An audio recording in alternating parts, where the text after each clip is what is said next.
오늘 우리에게 주시는 하나님의 말씀은 마태복음 6장 9절에서 13절까지의 말씀입니다. 신약성경 8면입니다. 마태복음 6장 9절에서 13절까지의 말씀을 우리 한 절씩 교독하도록 하시겠습니다. 그러므로 너희는 이렇게 기도하라. 하늘에 계신 우리 아버지여, 이름이 거룩히 여김을 받으시오며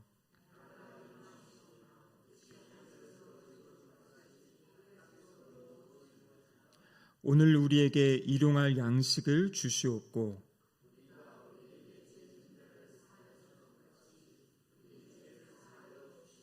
함께 읽겠습니다. 우리를 시험에 들게 하지 마시옵고 다만 악에서 구하시옵소서. 나라와 권세와 영광이 아버지께 영원히 있사옵나이다. 아멘. 이는 하나님의 말씀입니다. 기도하시겠습니다. 사랑하는 하나님 아버지, 감사드립니다. 금요일 저녁 저희들을 주님 앞으로 불러주시고 함께 주님께 찬양하며 예배드릴 수 있는 은혜 주심에 감사드립니다. 성령 하나님, 이곳 가운데 이 시간 친히 임재하여 주셔서 하나님 우리 각 심령 가운데 말씀하여 주시고 또 우리의 마음과 심령을 새롭게 하시며 살리시며 일으키시는 은혜의 시간 되게 하여 주시옵소서. 설교자 입술을 주장하시사 하나님의 뜻이 온전히 선포되도록 역사하여 주시옵소서. 예수님의 이름으로 기도드립니다. 아멘. 한 주간 잘 지내셨습니까? 많이 덥기도 하고 비도 오고 해서 참 우리 체력 관리가 중요한 것 같습니다. 사도행전에 보면 두 가지의 이야기가 나오는데요. 한 가지는 무엇이냐면 한 사람이 이제 감옥에 갇히게 됩니다. 성경에 보니까 4명씩 4패에 맡겼다. 16명이나 되는 사람이 이 사람을 이제 교대로 지키고 있는 거죠. 그리고 이 헤롯은 어떤 사람이냐면 바로 예수님의 제자 가운데 한 명인 야고보를 죽인 사람이에요. 야고보를 죽였더니 유대인들이 반응이 좋아서 이 베드로까지 지금 잡아서 감옥에 쳐넣은 상황입니다. 이 죽음의 위협이 눈앞에 다가온 밤이었는데요. 그날 베드로가 취했던 행동이 무엇이냐면 베드로는 잠을 자고 있었습니다. 얼마나 깊이 잠들었던지 천사가 와서 옆구리를 쳐서 막 깨워야 일어날 정도로 자고 있는 거예요. 내일이면 자신이 어떻게 처형당할 그런 위기의 상황 안에서도 베드로는 잠을 자고 있었습니다. 사도행전 16장에 보면요, 또 다른 두 사람은요, 복음 전한 것 때문에 잡히고 두들겨 매를 맞고 감옥에 갇히게 됩니다. 그냥 갇혀 있는 것이 아니라 이 발에 착고, 그러니까 발에 들은 쇠사슬로 묶여 있는, 도망갈 수 없게 묶여 있는 어떤 그러한 상황입니다. 근데 그들이 그 밤에 무엇을 했습니까? 성경을 보면요, 바로 그 두 사람은 하나님께 기도하고 하나님께 찬양했다, 이렇게 이야기하고 있습니다. 그들이 기도하고 찬양할 때 어떠한 일이 일어납니까? 옥문이 열리게 되고요. 그들이 채워놨던 모든 이 착고도 열리게 되고 결국에 그 모든 일을 가운데 그 간수와 그 가족이 예수님을 믿게 되는 그러한 일들이 일어나게 되는 거죠. 바로 이 바울과 실라가 이 전도 여행 때 있었던 그러한 사건입니다. 여러분, 두 가지 모습은 다릅니다. 한 사람은 평안하게 잠들었고 또 두 사람은 한밤중에 찬송했습니다. 근데 그 뿌리를 보면 어떻게 이 사람들이 이렇게 할 수 있었는가? 이것은 지금 자신의 힘으로는 더 이상 어떻게 할 수 없는 상황, 자신을 지킬 수 없는 그 상황에 자신을 온전히 하나님께 내어 맡겼기 때문에 이러한 모습을 가질 수 있었다라는 것입니다. 여러분, 시험을 이기는 믿음이라고 할 때 어떤 강한 모습으로만 이 믿음이 나타나지 않습니다. 어느 때는요, 베드로처럼 정말 하나님을 신뢰하면서 그 위기 앞에서도 그냥 평안하게 잠을 잘 수 있는 것, 여러분, 이것이 바로 믿음이고 승리이죠. 또 정말 그 눈물 속에서도 하나님께 기도하며 찬송할 수 있는 그 모습, 그것이 바로 시험을 이기는 믿음의 모습입니다. 우리가 지난 7주간 주기도문의 간구를 하나씩 묵상해 왔습니다. 여러분, 어떻게 혼자 기도하고 하실 때 이 주기도문을 생각하시면서 좀 기도하고 계십니까? 이 주기도문이 중요한 것은 우리가 간구하고 구해야 될 중요한 기도의 제목을 우리에게 가르쳐주고 계신 겁니다. 첫 번째가 무엇이었습니까? 먼저는 하나님의 영광을 위한 기도를 해야 된다 그랬죠. 그래서 하나님의 이름, 하나님의 나라, 하나님의 뜻을 위해서 기도하라고 말씀하셨습니다. 그 다음에는 하나님의 하늘의 것만 구하는 것이 아니라 우리의 삶의 자리를 위해 기도하라고 하셨어요. 그 첫 번째가 무엇입니까? 일용할 양식을 구해라. 그리고 두 번째가 바로 죄 용서, 죄 사함, 이 용서함을 구하라 말씀하셨고요. 오늘 이제 우리가 세 번째로 구해야 될 내용이 나와 있는데요. 바로 13절 상반절에 나와 있는 내용입니다. 우리 같이 한번 다시 13절 상반절의 내용을 말씀을 읽어보도록 하겠습니다. 우리를 시험에 들게 하지 마시옵고 다만 악에서 구하시옵소서. 여러분, 여기서 우리를 시험에 들게 하지 말고 악에서 구하여 달라. 이건 성경 전체의 어떠한 그런 내용들, 또 우리 장로교의 이 교리에서 비춰보았을 때 이 내용은 무엇이냐면 바로 영적인 싸움 가운데에서 우리가 하나님의 도우심으로 승리하게 해달라는 그러한 영적인 싸움을 전제로 하는 그러한 기도이고 간구입니다. 초대교회 기독교 문서 가운데 디다케라는 그런 문서가 있는데요. 디다케에 보면은 하루에 3번 이 주기도문을 따라 기도할 것을 이야기하고 있습니다. 그러니까 이 초대교회 공동체에서 그만큼 이 주기도문의 내용이 아주 중요하게 여겨지고 일상생활에서 규칙적으로 반복적으로 기도했던 내용이 바로 이 내용인 것을 보여주고 있습니다. 그래서 우리는 이 매일의 영적인 싸움이 있다, 씨름이 있다라는 것을 기억하며 살아가야 한다라는 것이죠. 그래서 자, 여기서 우리가 구하는 이 마지막 세 번째, 우리 개인의 간구는 세 번째고 전체 기도에서는 6번째죠. 우리를 시험에 들게 하지 마시옵고, 이 간구의 첫 번째 의미는 무엇이냐면 우리 스스로 설 수 없기 때문에 하나님의 보호하심을 구하는 것이에요. 내 힘으로 이 사탄 마귀를 이길 수 없기 때문에 하나님의 보호를 구하는 것입니다. 여기 보면은요, 우리를 시험에 들게 하지 마시옵고 이렇게 이야기하고 있는데요. 성경에 보면 이 시험이라는 단어가 여러 부분에 등장하는 것을 보게 됩니다. 여러분, 야고보서 1장 13절에 보면 이렇게 기록되어 있죠. 같이 한번 읽어보겠습니다. 사람이 시험을 받을 때 내가 하나님께 시험을 받는다 하지 말지니 하나님은 악에게 시험을 받지도 아니하시고 친히 아무도 시험하지 아니하시느니라. 그래서 우리가 어떠한 시험을 받을 때 하나님께 시험 받는다 이렇게 말하지 말라 그럽니다. 그러면서 하나님은 아무도 시험하지 아니하신다 이렇게 지금 야고보서 1장 13절에서 말씀하고 계세요. 하나님이 아무도 시험하지 않으신다. 여러분, 그런데요, 창세기 22장 1절에 보면요, 창세기 22장은 하나님께서 아브라함에게 이삭을 바치라고 하신 그런 장면이죠. 거기 어떤 말씀이 있냐면 그 일 후에 하나님이 아브라함을 시험하시려고 그를 부르시되 이렇게 되어 있어요. 창세기 22장에서는 하나님께서 아브라함을 시험하시기 위해 그를 부르셨다 이렇게 이야기합니다. 출애굽기 16장 4절에 보면요, 그들이 내 율법을 준행하나 아니하나 내가 시험하리라. 이 출애굽기 16장의 배경은 만나를 주시는 겁니다. 근데 일용할 양식, 하루 먹을 치만 만나를 주시는 거예요. 그러면서 이야기하는 거죠. 정해진 것만큼만 너희들이 만나를 가져와라. 그러지 않으면 그 만나가 상할 것이다. 이것을 이야기하시면서 그 의도가 무엇이었냐면 내가 이야기한 이 율법을 지키는지 지키지 않는지 시험하기 위한 것이었다라고 말씀하고 계시는 거예요. 아까 본 야고보서 1장 13절에서는 하나님이 친히 아무도 시험하지 않으신다. 시험 받을 때 하나님이 나를 시험한다 이런 얘기 하지 말라 그랬는데 출애굽기 창세기 22장이나 이 출애굽기 16장에 보면 하나님이 시험하신다 이렇게 또 이야기하고 계시는 거죠. 여기서 이제 우리가 기억해야 될 것은 이 성경에 시험이라고 이 번역된 단어가 사실 조금 다른 의미를 가지고 있는 것이에요. 자, 아시다시피 창세기 22장에 하나님이 아브라함을 시험하셨다. 여러분, 이건 어떤 의미냐면 평가하시는 겁니다.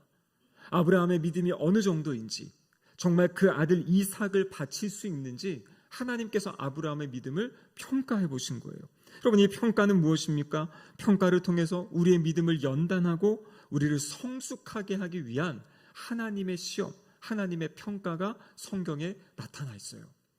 그런데 오늘 우리를 시험에 들게 하지 말게 해달라, 여기서 말하는 이 시험, 또 아까 야고보서 1장 13절에 나와 있는 그 하나님이 아무도 시험하지 않으신다라는 이 시험은요, 다른 말로 번역을 하면 유혹이라고 번역할 수 있는 그러한 단어입니다. 이 유혹은 누가 하는 것입니까? 사탄이 하는 것이에요. 사탄이 성도들을 유혹해서 하나님으로부터 멀어지게 하고 믿음으로 실족하게 하고, 그러니까 하나님과 다른 길을, 하나님의 뜻과는 다른 길을 걸어가도록 사탄이 유혹하는 것이에요. 사탄의 유혹의 목적은 무엇입니까? 결국에 죄를 짓게 하고 하나님을 떠나게 하는, 그것이 바로 사탄의 유혹이다라는 것이에요. 그래서 성경에 보면 하나님이 우리를 시험하신, 하나님이 우리를 평가하셔서 우리를 세워가시고 우리를 성숙시켜 가시는 것이 있는가 하면, 마귀가 우리를 유혹해서 우리를 넘어뜨리고 하나님으로부터 멀어지게 하는 그러한 시험, 이 두 가지의 시험이 성경에는 나타나 있습니다.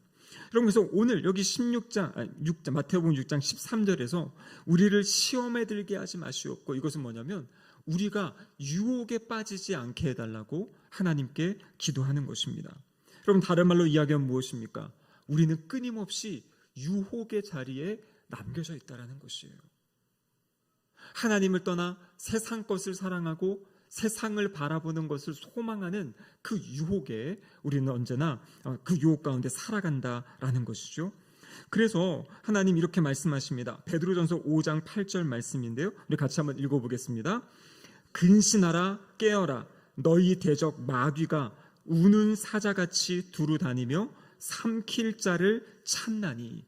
그래서 우리 성도를 향해 말씀하신 것이 무엇이냐면 근신하고 깨어 있어야 된다는 것이에요. 왜냐하면 끊임없이 우리의 대적 마귀가 우는 사자처럼 삼킬 자를 찾고 있다. 이 사자가 이 먹이를 구하기 위해서 그 무리를 딱 살펴보고 있다가요, 여러분, 사자들 이 동물의 왕국 이런 거 보셨습니까? 사자가 어떻게 사냥하는지 아십니까? 무리 가운데 제일 약해 보이고 연약해 보이는 그 짐승을 딱 찍은 다음에요, 무리와 그 짐승 사이를 갈라놓게 돼요. 그래도 무리는 다른 데로 가게 하고 그 한 마리를 따로 떼어놓고 그 다음에 이제 그 짐승을 잡는 모습을 보게 되는 거죠. 여러분, 사탄의 전략이 그렇습니다. 이 시험, 사탄의 유혹을 받는 사람의 특징은 무엇이냐면 교회 공동체로부터 이렇게 떨어져 나가는 거예요. 멀리 가려고 합니다. 근데 이런 얘기들을 자주 하세요. 내가 지금 너무 힘들고 어려우니까 내 마음을 좀 추스리고 다시 돌아오겠다, 이런 이야기 하시는데요. 여러분, 그러면 사탄의 유혹에 넘어갈 수밖에 없어요. 왜냐하면 사탄은 끊임없이 우리를 분리시키는 거거든요. 공동체로부터 분리시키고 예배의 자리로부터 분리시키고 내가 혼자 무엇인가 하나님 앞에서 해결하려고 하는데, 여러분, 사실 그렇지 않습니다. 하나님 앞 공동체와 함께하고 하나님께 예배드리면서 그 안에서 하나님과의 만남 가운데 문제를 풀어가야지, 내가 혼자 다른 데 피해서, 여러분, 이것은 오히려 사탄이 우리를 넘어뜨리려는 그러한 사탄의 유혹이고 전략이다라는 것이에요. 그럼 그런데 사탄은 어떻게 이 유혹을 하냐면요, 바로 우리 주님 예수 그리스도까지 사탄은 유혹하는 모습을 보게 됩니다.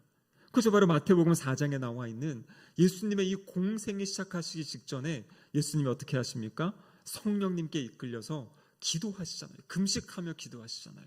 근데 그 광야에 누가 찾아옵니까? 사탄이 찾아와서 예수님을 유혹하는 장면, 그것도 3번씩이나 예수님을 유혹하는 그런 모습을 보여주고 있는 것이에요. 무슨 말입니까? 여러분, 사탄이 예수님도 유혹하는데 우리는 얼마나 많이 유혹하고 우리를 건드리겠습니까? 우리는 그것을 기억하며 깨어 있을 수 있어야 한다라는 것입니다. 예수님이 십자가에 달리시기 전날 밤에 겟세마네 동산에서 기도하셨죠. 그때 특별히 3명의 제자를 데리고 가셔가지고요, 예수님이 그 3명의 제자 근처에서 기도하시다가 이 3명의 제자를 찾아오시고 또 기도하시다가 찾아오시고 몇 번 반복했는지 아시죠? 성경에 보면 3번을 반복하십니다. 근데 그때 예수님이 그렇게 간절히 정말 이 땀방울이 핏방울이 되도록 그렇게 막 기도하고 계셨는데 와서 보니까 제자들이 어떤 모습이었어요? 자고 있었어요. 그때 예수님이 하신 말씀이 무엇이냐면 시험에 들지 않게 깨어 기도하라. 그러니까 이 시험에 빠지지 않기 위한 것, 이 유혹에 빠지지 않기 중요한 것이 무엇이냐면 깨어서 기도하는 것이에요. 나의 힘으로는 그것을 이길 수 없기 때문에, 나의 힘으로는 감당할 수 없기 때문에 하나님께 나와서 기도하고 하나님의 도우심, 하나님의 보호하심을 구하는 것, 그것이 바로 우리가 이 영적인 씨름 가운데 살아가는 이 땅 가운데 우리가 기억해야 될 내용이다. 그리고 간구해야 될 내용이다라는 것이에요. 악으로부터 우리를 구원해 달라고 기도할 수 있어야 됩니다. 여러분, 우리는 이러한 유혹 앞에서 자신을 이 정직하게 살펴볼 수 있어야 됩니다. 내 마음은 무엇을 원하는지, 또 사탄은 어떠한 거짓말로 나를 하나님으로부터 떼어놓으려고 하는지, 또 하나님은 나를 어떠한 순종으로 부르시는지, 이것들을 끊임없이 볼 수 있어야 됩니다. 그리고 여기서 중요한 것은 교만을 조심해야 돼요. 무슨 말이냐면 나는 괜찮아, 나는 유혹을 이길 수 있어, 내가 이만큼 기도하고 내가 이만큼 말씀 보고 있으니까 나는 사탄에 건들지 못해, 난 이길 수 있어. 그래서 고린도전서 10장 12절에 이렇게 말씀하셨죠. 선줄로 생각하는 자는 넘어질까 조심하라. 여러분, 겸손한 사람은 날마다 자신의 연약함을 인정하고 하나님 앞에 무릎 꿇는 사람이 겸손한 사람입니다. 그래서 첫 번째 기도는 바로 하나님의 보호하심을 구하는 기도, 그 내용이 바로 오늘 기도의 내용입니다. 두 번째로는 무엇을 이야기하냐면 바로 마귀와 세상과 죄악된 본성에서 우리를 구해달라는 그러한 기도예요. 마귀로부터, 세상으로부터, 우리의 악한 본성으로부터 구해달라, 구원해달라라고 이야기하고 있습니다. 우리를 위협하는 악, 여러분 여기 보면요, 우리 신앙의 선배님들은 이것을 세 가지로 이야기했는데요, 오늘 여기 방금 말씀드린 것처럼 바로 마귀, 세상, 그리고 우리의 육신입니다. 첫 번째는 우리의 육신에 대한 것이에요. 여기서 말하는 육신은 이 몸, 이 육체를 이야기하는 것이 아니라 성령님을 거스리고 하나님 없이 살아가려 하는 죄악된 본성, 그것이 바로 육신이라는 것이에요. 자, 그 육신이 어떻게 우리 안에서 일어나는가? 야고보서 1장 14절 15절 같이 한번 읽어보겠습니다. 오직 각 사람이 시험을 받는 것은 자기 욕심에 끌려 미혹됨이니 욕심이 잉태한즉 죄를 낳고 죄가 장성한즉 사망을 낳느니라. 각 사람이 시험 받는 것, 그 유혹에 빠지는 이유는 무엇이냐면 자기 욕심에 끌려 미혹받는 것이에요. 창세기 3장에 아담과 하와가 이 뱀의 유혹에 빠진 이유가 무엇입니까? 뱀이 이야기했잖아요. 저거 따먹으면 너희가 하나님처럼 될 수 있어. 그러니까 그 아담과 하와 안에 있는 그 욕심, 하나님이 주인이고 나는 청지기인데 내가 주인 되고 싶어하는 그 욕심을 마귀가 유혹하고 자극했죠. 근데 그때 자신의 그 마음의 욕심, 그것을 추구했던 모습, 바로 그것을 지금 이야기하고 있는 것입니다. 여러분, 또 한 가지, 사탄이 바로 이 악한 존재이죠. 사탄은 끊임없이 성도들을 공격합니다. 제가 이번에도 이 예수 제자 훈련을 하면서 특별히 우리 청년들과 이 모임을 하는데요, 몇몇 친구들이 그런 얘기를 하는 겁니다. 어떤 얘기였냐면 본인이 어려서부터 예수님을 믿었고 하나님과의 어떤 만남의 경험도 있었고 체험도 있었고 분명히 하나님이 살아계신 거를 자기는 알고 경험해 왔는데, 근데 가끔 문득 이런 생각이 들 때가 있대요. 하나님이 없으면 어떡하지? 내가 믿는 게 가짜면 어떡하지? 근데 제가 이번에 여러 친구들에게 그런 이야기를 들었어요. 한 친구는 그것 때문에 한동안 이 교회를 떠나 있던 친구가 있었어요. 돌아봤더니 자기가 그 마음이 있었대요. 어려서부터 그렇게 예수님 믿고 살아왔는데 어느 순간 이 모든 게 가짜면은, 없는 거면 어떡하지? 내가 지금 헛수고하고 있는 거 아닌가? 이런 생각이 자기 안에 들어왔고 그것 때문에 고민하고 생각하다가 흔들렸다는 그런 이야기를 합니다. 근데 여러분, 놀라운 것은 무엇이냐면 그것이 바로 사탄의 공격이라는 것을 모르고 있었어요. 여러분, 사탄은요, 우리를 공격할 때 우리의 마음, 특별히 우리의 생각에다가 잘못된 것을 집어넣는 것이에요. 분명히 내가 하나님을 믿는 믿음이 있고 구원에 대한 확신, 내가 무엇을 잘해서가 아니라 예수 그리스도의 그 십자가의 보혈의 능력을 믿기 때문에 하나님 말씀대로 내가 주님을 영접했기 때문에 나는 하나님의 자녀가 되었고 구원받았다, 영생을 누린다라는 이 확신이 있는데, 근데 어느 순간 갑자기 그 생각이 이게 가짜면 어떡해, 거짓말이면 어떡해, 하나님이 없으면 어떻게, 이런 생각이 우리 안에 확 들어올 때가 있다는 것이에요. 그럼 그건 바로 마귀, 사탄 마귀가 우리의 마음과 생각을 공격하는 것이에요. 근데 이것을 잘못 대항하면 어떻게 되냐면요, 그래, 그럼 내가 내 신앙을 다시 한번 처음부터 살펴봐야지.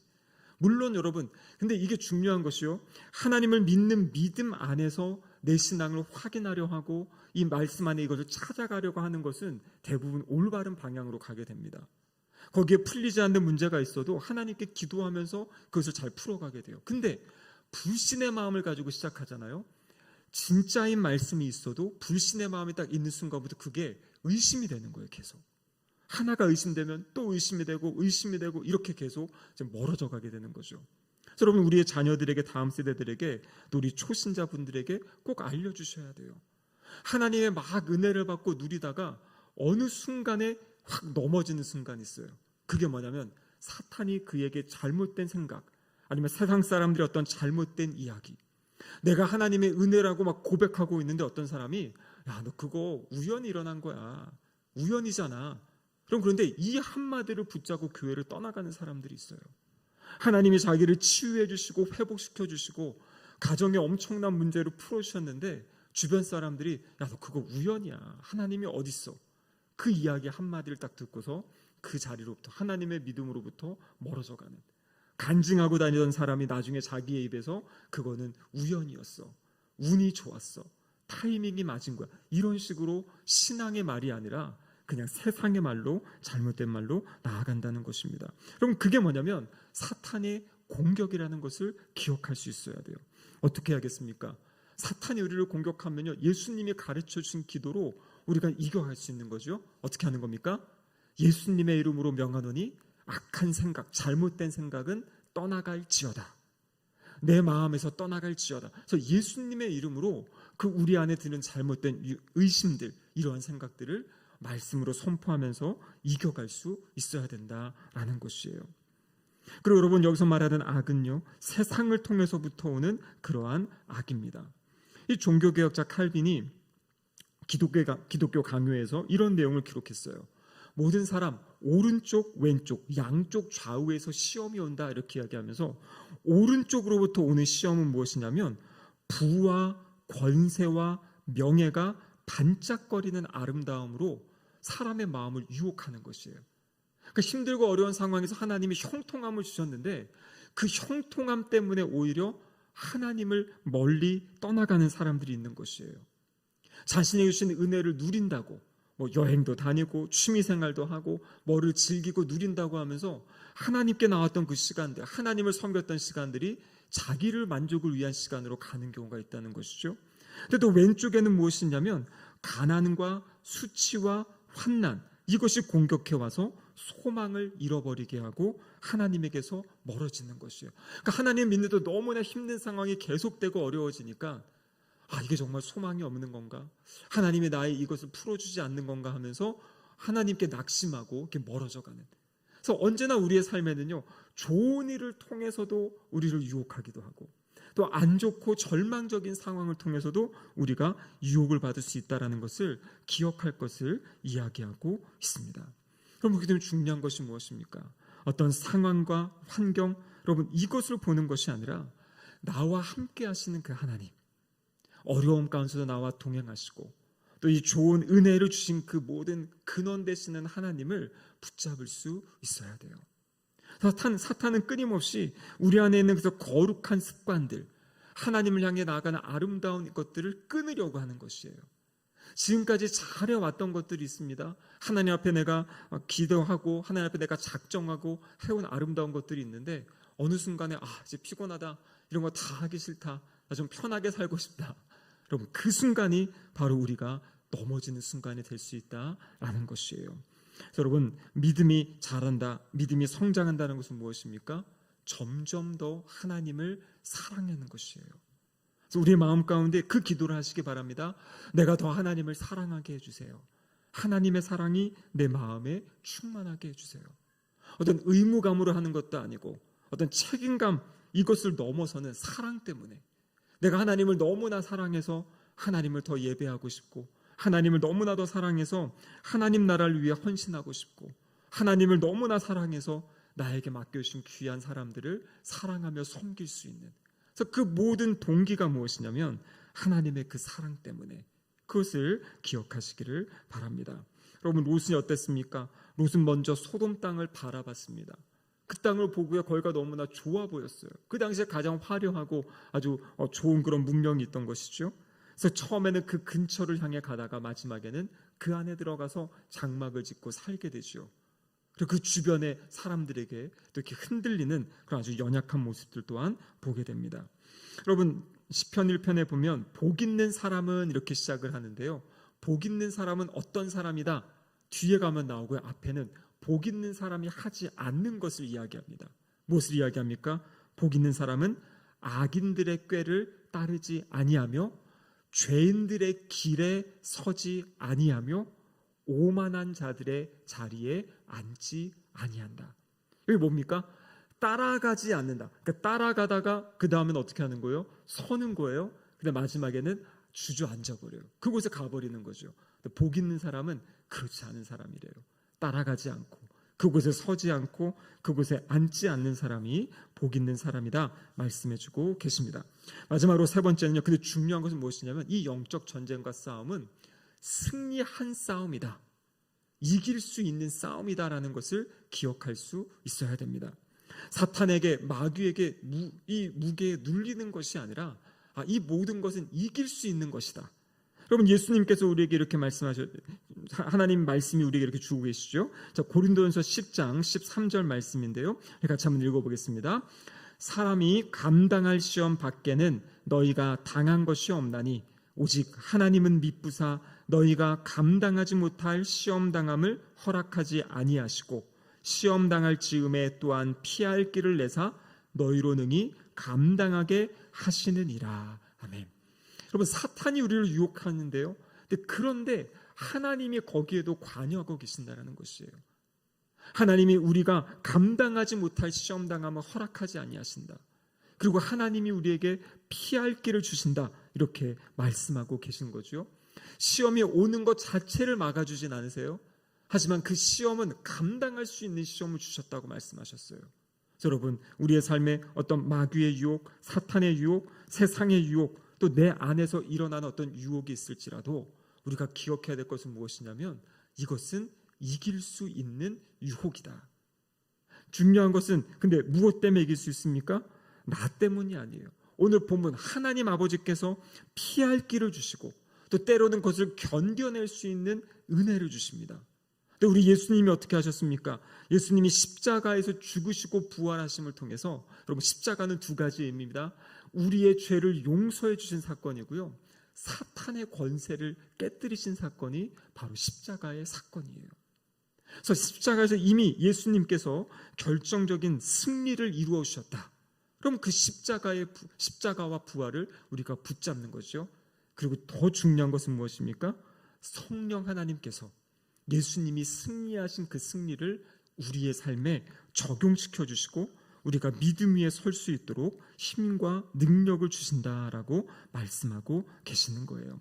그래서 요한일서 4장 4절에 보면 이렇게 기록되어 있습니다. 그래서 같이 한번 읽어보겠습니다. 자녀들아, 너희는 하나님께 속하였고 또 그들을 이기었나니 이는 너희 안에 계신 이가 세상에 있는 자보다 크심이니라. 아멘. 자, 우리 청년들과 이 시험에 대한, 유혹에 대한 이야기를 했더니 한 청년이 그러더라고요. 무서워요, 이런 얘기를 하는 거예요. 우리의 삶의 자리에 마귀의 공격이 있고 사탄의 공격이 있다는 생각을 하니까 무섭다는 거예요. 그런데 중요한 것은 무엇이냐면 우리는 그 공격이 있다는 사실을 듣고 무서운 것이 아니라 공격이 있지만 이미 우리 안에는 그 사탄 마귀를 이기신 예수 그리스도가 계시고 성령 하나님이 우리와 함께 하신다라는 그 믿음으로 나아가야 된다라는 것이에요. 그래서 이 땅에서 주어진 어떤 유혹의 상황들, 우리를 흔들어 놓으려는 상황들이 오히려 그 시간에 더 하나님을 붙잡고 하나님을 의지하고 또 믿음으로 승리하는 그 승리의 길, 우리가 자라가며 성장하는 성숙의 길이 될 수 있다라고 말씀하고 계십니다. 말씀을 마무리하겠습니다. 여러분, 우리가 살아가는 이 삶의 자리는 영적인 싸움의 자리예요. 나의 힘으로는 이길 수 없습니다. 하지만 우리 안에 계신 성령님, 또 우리 안에 계신 예수 그리스도를 통해서 우리는 능히 이기고 승리할 수 있습니다. 그것을 위해서 하나님은, 예수님은 우리에게 기도하라고 이 주기도문의 마지막 부분에 우리에게 말씀해주고 계십니다. 새벽마다 정해진 시간에 기도하실 때 이 주기도문에 있는 6가지의 기도의 제목을 꼭 가지고 기도하시기를 바랍니다. 그래서 이 땅을 살아갈 때 그냥 나의 삶을 살아가는 정도의 삶이 아니라 하나님의 뜻을 이루어가고 하나님 우리에게 맡겨주신 귀한 사명을 이루어가는 그러한 의미 있고 보람된 삶 살아가시기를 주님의 이름으로 축복합니다. 아멘. 기도하시겠습니다. 사랑의 하나님 아버지, 감사드립니다. 어떻게 기도할 줄 모르는 저희들에게 예수님께서 직접 무엇을 위해서 기도해야 될지 가르쳐 주셨음에 감사드립니다. 주님, 저희들도 기도의 자리에 나아갈 때마다 이 주님께서 가르쳐 주신 기도의 내용을 붙잡고 기도할 수 있도록 인도하여 주시옵소서. 그리하여 세상을 이기고 마귀를 이기고 사탄을 이기고 하나님이 기뻐하시는 하나님의 뜻을 이루어가며 하나님 나라를 세워가는데 귀하게 쓰임받는 우리 모두가 될 수 있도록 역사하여 주시옵소서. 예수님의 이름으로 기도드립니다. 아멘.